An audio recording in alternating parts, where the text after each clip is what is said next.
Greetings, Patrick here, and we're here to do another film review. Yeah, it's been a while since I've done a review based off a movie that we watched on Tubi.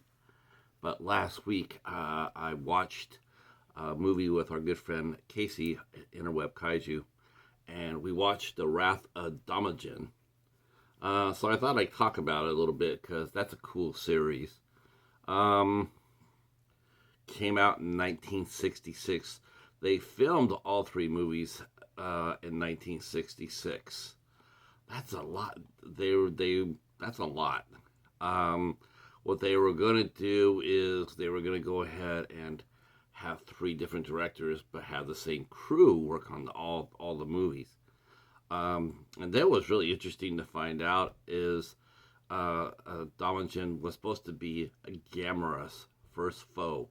I was a little like, wow, really, Damajin? I mean, he's an interesting character, but man, I think he would have had a hard time against Gamera because he's slow. But we found out on Wrath of Daimajin is that he can teleport. So that guy's got some skills. Um, Wrath of Daimajin is the third of the trilogy. Daimajin came out first, then the Return of Daimajin, and then the Wrath of Daimajin came out. And this one here, the third one, I haven't seen the first two in a while, so it was cool seeing the third one. I do remember seeing these films, but had been out for a while, and I do remember the giant statue and the jade face. He comes as a samurai, and he's unstoppable. He just keeps coming. You can run, but he's gonna follow you to the ends of the earth. The Wrath of Daimajin basically, is uh, the giant god comes to life whenever he is needed. The villagers and the poor people, they pray to him, in their time of greatest need, and they worship him, which empowers him.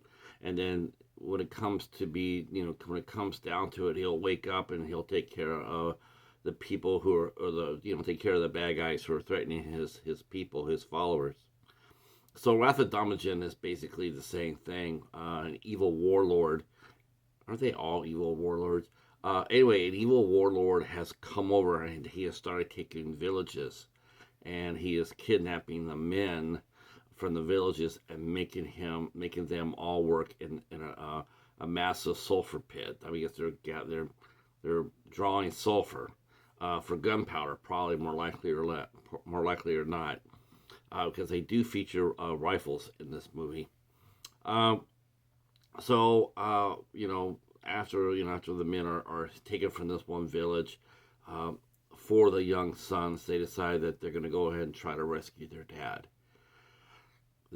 So there initially is going to be three, and then the little tiny one comes along too, and they go ahead and they start hiking.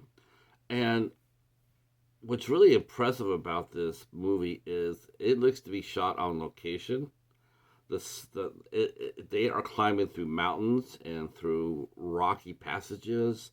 There are definitely some set scenes, but it's a tremendous exterior. All the exterior shots that they have in this film, it's amazing. Um, so while the boys are on their way to try to get to their dads, the men themselves try to escape, including the older brother of one of the boys coming. And but unfortunately, during that, one of the boys is the elder brother is killed. They throw him in the sulfur pit. First they shoot him, and then they throw him in the sulfur pit. So before he dies, he tells one of his friends, and says, take care of my family, take care of my brothers. And as the boys keep coming, they pass the statue, and they give it, they come by and they give it homage, and then they're helped out by an older lady, and and they get to the village to see, they see where they're, or the prisoner camp, and then they call on Damajin, and Daimajin wakes up, and because he knows that there's great evil being done, so he comes to alive and he starts moving slowly toward the prisoner camp and taking care of all the bad guys along the way. He knows the bad guys. It's a really interesting thing. It's like he knows who is doing evil and who is not. And so that's they can't hide among the prisoners because Daimajin knows. And what's really cool too is I didn't remember this when I was watching it, that it can teleport. So he can basically go from, because he's slow. He's slow. In theory, you should be able to outrun him, but it's hard to do when he's here and then he's here, and you're running here and then he. So Dobinson, like I said, he has some skills, and he's not very forgiving. No, he is looking to. He's not giving you a second chance. So he goes ahead and he captures, or he finds the evil warlord after destroying most of his men, and he draws his sword, and it's a big sword, and he ends the evil warlord. Uh, yeah, that's no doubt about that. He then goes ahead and he sees that all the evil has been contained, and then he goes back to his spot, and then he raises his arms up while he's alive, and then once he raises his arms up like this, he's back to being a stone statue until the next time that he's needed. I was thinking about this. I was thinking it would have been interesting to see a team up with Daimajin and King Caesar, because King Caesar is also awakened by followers. Well, so is Mothra, but Mothra would have been killed. But King Caesar probably would have lasted a little bit longer. That would have been an interesting team up. Like I said, this is the Daimajin's history. They made a TV series out of him. He in 2010 he has appeared in another movie called The Great Yokai War Guardians. So he's made a cameo there. They are trying to get him restarted, as far as a character goes. But it seems like they can never do that, so they end up making another Gamera movie. It's the same company, but the company that had Daimajin went bankrupt, so it's sort of in limbo.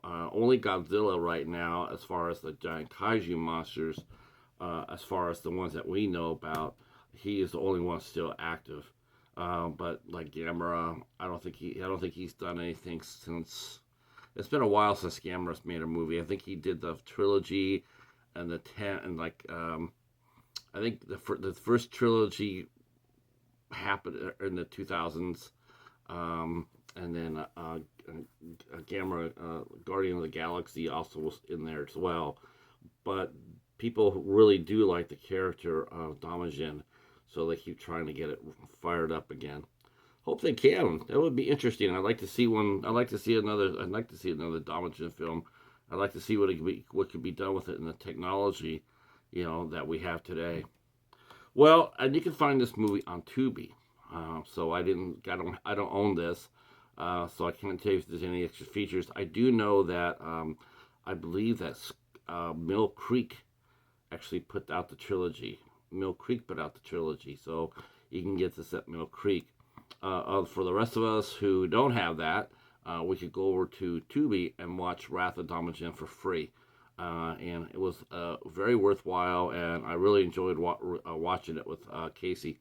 So that's it for this Tubi review. I know I've done for forever since I've done one of these.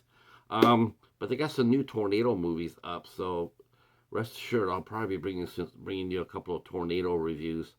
All right, well, that's it for us. If you're new to the channel, hit the sub button, hit the notification bell, drop a comment down below. Let us know what you think of Daimajin, and would you like to see him come back? And if he does, how would you like to see him come back as a villain or a hero? Because it would be interesting. And remember, he was supposed to be Gamera's first foe, so there is room there for him to be a bad guy. All right, well, that's it for us. Happy Friday the 13th. Peace.